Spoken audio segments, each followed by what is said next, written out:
வாக்கப்பட்டி அன்பர்களுக்கு வணக்கம். இன்னைக்கு நாம ஒரு முக்கியமான அதே சமயம் ரொம்ப சுவாரஸ்யமான தலைப்பை பத்தி தான் பார்க்க போறோம். சமூக வலைத்தளங்கள்ல இப்போ இது ஒரு பெரிய விவாதமாவே போயிட்டு இருக்கு. அது மக்கள் கிட்ட காசு வாங்குறாங்க, பிச்சை எடுக்கிறாங்க அப்படின்னு சில பேர் இத பேசுறத நீங்க கேட்டிருப்பீங்க. ஆனா நிஜமாவே திரள் நிதினா என்ன? அது ஏன் ஒரு நேர்மையான அரசியலுக்கு ரொம்ப முக்கியம்? இதோட உண்மையான அரசியல் வரலாறு என்ன? இத பத்தி தான் இன்னைக்கு நாம ஆழமா பார்க்க போறோம். இப்பெல்லாம் தேர்தல் நெருங்கினாலே எல்லா பக்கமும் கட்சிகள் காசு கொடுக்கறதையும் இலவசங்களை அள்ளி வீசுறதையும் அன்பளிப்பு பொருட்கள் கொடுக்கிற செய்தி சத்தம் தான் கேட்கும். ஆனா ஒரு கட்சி மட்டும் மக்களே எங்களுக்கு காசு கொடுங்கன்னு வெளிப்படையா கேக்குறாங்கன்னா அதுதான் திரள் நிதி. ஆங்கிலத்துல கிரவுட் ஃபண்டிங்னு சொல்லுவாங்க. சரி, முதல்ல இந்த திரள் நிதி அப்படின்னா என்னன்னு சிம்பிளா பார்த்துருவோம். ஒரு பெரிய கார்பரேட் கம்பெனி கிட்ட கோடி கோடியா வாங்குறதுக்கு பதிலா லட்சக்கணக்கான மக்கள் கிட்ட இருந்து 10 ரூபா 100 ரூபான்னு சிறு சிறு தொகையா திரட்டுறதுதான் திரள் நிதி. இது ஏதோ இப்பதான் புதுசா வந்த விஷயம்னு நினைக்காதீங்க. இதோட வேர் நம்ம விடுதலை போராட்ட காலத்திலேயே இருக்கு. காந்தி உண்டி வச்சுதான் மக்கள் கிட்ட சுதந்திர போராட்ட நிதி திரட்டுனாங்க. வ.உ. சிதம்பரனார் சுதேசி கப்பல் நிறுவனத்தை தொடங்கினப்போ அவரு ஊர் ஊரா போய் மக்கள் கிட்ட பங்கு தொகையா நிதி திரட்டினாரு. இதுதான் தமிழ்நாட்டுல திரட்டப்பட்ட முதல் திரள் நிதினு சொல்றாங்க. அதே மாதிரி 1920 50 காலகட்டங்கள்ல சுதந்திர போராட்டத்துக்காக காமராஜர் தெரு தெருவா போய்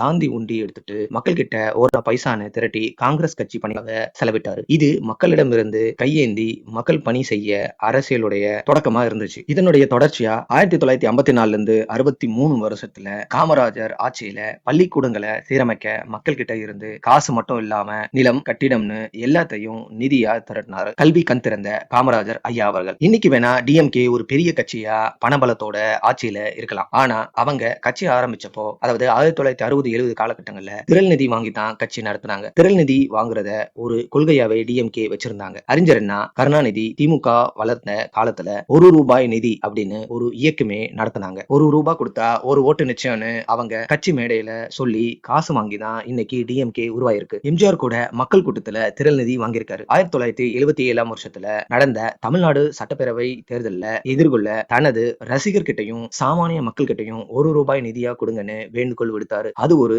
மாபெரும் மக்கள் இயக்கமா மாறிச்சு. 1980 காலகட்டங்கள்ல அவரது ஆட்சி கலைக்கப்பட்ட போதும் மீண்டும் மக்கள் கிட்ட போய் நிதி திரட்டினாரு, ஆட்சியை பிடிச்சாரு. அது மட்டும் இல்லாம திராவிட இயக்கங்களுடைய கொள்கையை நாடகமா போட்டு அதுல மக்கள் கிட்ட வாங்குற காசை கட்சி திரள் நிதியா பயன்படுத்தினாங்க. இப்படி பல கட்சிகள் மக்கள் கிட்ட காசு வாங்கித்தான் இன்னைக்கு பெரிய ஆலமரமா வளர்ந்து நிக்குது. இதே மானியம் தான் இப்ப நாம் தமிழர் கட்சி சீமான் அவர்களும் பண்றாங்க. துளிர் என்ற பேர்ல அவங்க திரள் நிதி கேட்டு வாங்கி கட்சி நடத்துறாங்க. இப்போ ஏன் இது பெரிய பேசு பொருளா ஆகியிருக்குன்னா, கொஞ்ச நாளுக்கு முன்னாடி நாம் தமிழர் கட்சி திருச்சியில ஒரு பெரிய மாநாடு நடத்தினாங்க. 234 வேட்பாளர்களையும் அறிவிச்சாங்க. அதுக்காகவும் இப்போ வர்ற 2026க்காகவும் சீமான் அவர்கள் ஒரு வீடியோ போட்டிருந்தாரு. கட்சிக்கு நிதி நெருக்கடி இருக்கு, தம்பிகள் தங்களால முடிஞ்ச நிதி கொடுத்து உதவணும்னு அவர் உதவி கேட்டது சோசியல் மீடியாவில் பயங்கர விவாதமா மாறுச்சு. இதை பத்தி விமர்சிக்கிறவங்க கிட்ட நாம் தமிழர் கட்சி கேள்வி, மத்த பெரிய கட்சிகளுக்கு எல்லாம் எங்கிருந்து காசு வருது? அவங்க வீட்டுல என்ன காசு மரத்திலேயே காய்க்குது? இல்ல பரம்பரை சொத்தையா செலவு பண்றாங்க? பல ஆயிரம் கோடி செலவு பண்ணி வாக்கு வாங்குறாங்க. அந்த பணம் மக்கள் வரி பணத்து மூலமாவோ அல்லது கார்பரேட் நிறுவனங்கள் கிட்ட இருந்தோ வர்றதுதான்.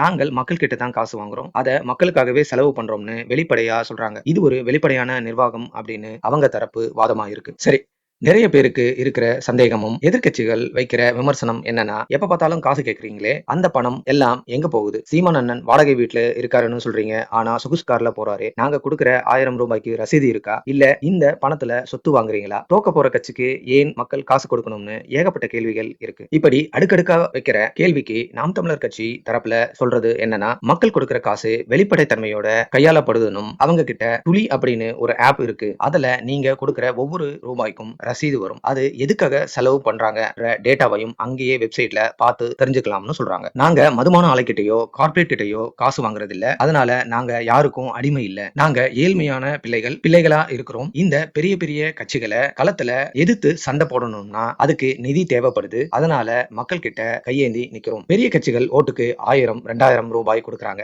ஆனா நாங்க மக்களிடம் வாங்கி இந்த மக்களுக்காக தமிழ்நாடு தமிழ் தேசியம் நலனுக்காக மட்டும்தான் நாங்க வேலை செய்வோம்னு கெத்தா சொல்றாங்க. சொல்றாங்க. இதுதான் உண்மையான ஜனநாயகம்னு அவங்க வாதிடுறாங்க. இவங்க சொல்றது உண்மையான இப்ப நாம அந்த வெப்சைட் போய் பார்க்கலாம். இதுல அவங்க இதுவரை யார் யாருக்கு காசு கொடுத்தாங்க, அவங்களுக்கு ரசீதும் அவங்க பேர்ல இருக்கு, எதுக்கு செலவு பண்ணாங்கன்னு டீடைல்ஸோட இருக்கு. இதுல பெரும்பான்மையா பார்த்தா வரவை விட செலவு தான் அதிகமா இருக்கும் போல. நம்ம வெப்சைட் namtamizhar.org அப்படின்ற வெப்சைட்ல போனோம்னா அதுல துளி அப்படின்னு ஒரு லிங்க் இருக்கு. அதை கிளிக் பண்ணோம்னா donate.namtamizhar.org அப்படின்னு ஒரு வெப்சைட் ஓபன் ஆகுது. இதுல நம்ம ஸ்க்ரோல் பண்ணி பார்த்தோம்னா இப்போ சட்டமன்ற தேர்தல் 2026 அப்படின்னு ஒரு விடயம் இருக்கு. இதுல பாத்தீங்கன்னா 2 கோடி ரூபாய் இலக்கு வச்சு இப்போ 94,31,901 ரூபாய் வரைக்கும் நிதி திரட்டி இருக்காங்க. அப்ப மக்கள் கிட்ட பெரிய அளவுக்கு ஒரு செல்வாக்கு இருக்கதான் செய்யுது. 1 கோடி ரூபாய் கிட்டத்தட்ட 1 கோடி ரூபாய்க்கு இப்போ நிதி திரட்டி இருக்காங்க இந்த சட்டமன்ற தேர்தல் 2026க்கான பணிகளுக்காக. இதே மாதிரி தான் இதுக்கு முன்னாடி திருச்சி மாநாட்டுக்கும் நிதி திரட்டினாங்க. அது மட்டும் இல்லாம இது தொகுதி வாரியாவும் இவங்க பிரிச்சிருக்காங்க. ஒரு தொகுதியிலும் அவங்க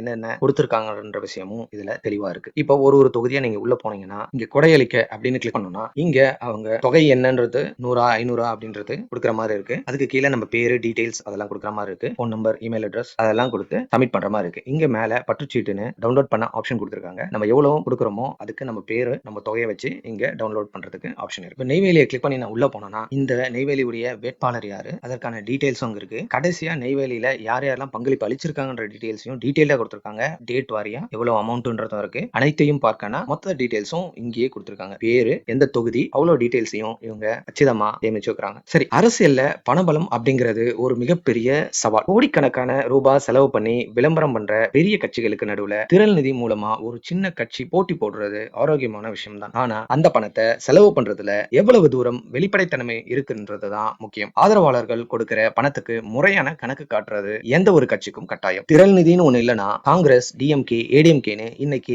எந்த கட்சியும் இருந்திருக்காது அப்படின்றதுதான் வரலாறு சொல்ற உண்மையா இருக்கு. திரள் நிதி தவறு இல்ல, அதை முறையா பயன்படுத்துறோமாங்கன்றதுதான் விஷயம். ஆனாலும் இங்க ஒரு முரணான விஷயம் இருக்கு. இப்படி சிறிய கட்சிகளை வளர்ற கட்சிகளை இந்த அளவுக்கு கேள்வி கணைகளை தொடுக்கிற நம்ம அறிவாளி ஜனங்க 50-60 ஆண்டுகளா ஆட்சியில இருக்கிற பெரிய கட்சிகளுக்கு விளம்பரம், மாநாடு, கொடி, தோரணம், சாப்பாடு, கறி விருந்து, கட் அவுட், வாழைமரம், கிஃப்ட் பாக்ஸ், கிஃப்ட் பை, கடைசியில பண பட்டுவாடா பண்றதுன்னு எங்க இருந்து காசு வருதுன்னு கேள்வி கேட்க வாயும் இல்ல துணிவும் இல்லைங்கிறதுதான் நிதர்சனமான உண்மையா இருக்கு. இப்போ உங்ககிட்ட ஒரு கேள்வி. அரசியல் கட்சிகள் கார்ப்பரேட் நிறுவனங்களிடம் பல கோடி நிதி வாங்கி ஆட்சிக்கு வந்து அவங்களுக்கு விசுவாசமா இருக்கிறது சரியா, இல்ல எளிய மக்களிடம் சிறு தொகையா திரள் நிதி வாங்கி மக்களுக்கு சேவை செய்யறது சரியா? உங்களோட கருத்து என்னன்னு கமெண்ட்ஸ்ல சொல்லுங்க. நாளைக்கு உங்களை இன்னொரு சுவாரஸ்யமான வீடியோல சந்திக்கிறேன். அதை பார்க்க வாக்குப்பட்டி சேனலுக்கு சப்ஸ்கிரைப் பண்ணுங்க. இந்த வீடியோவை லைக் பண்ணுங்க, ஷேர் பண்ணுங்க. நன்றி, வணக்கம்.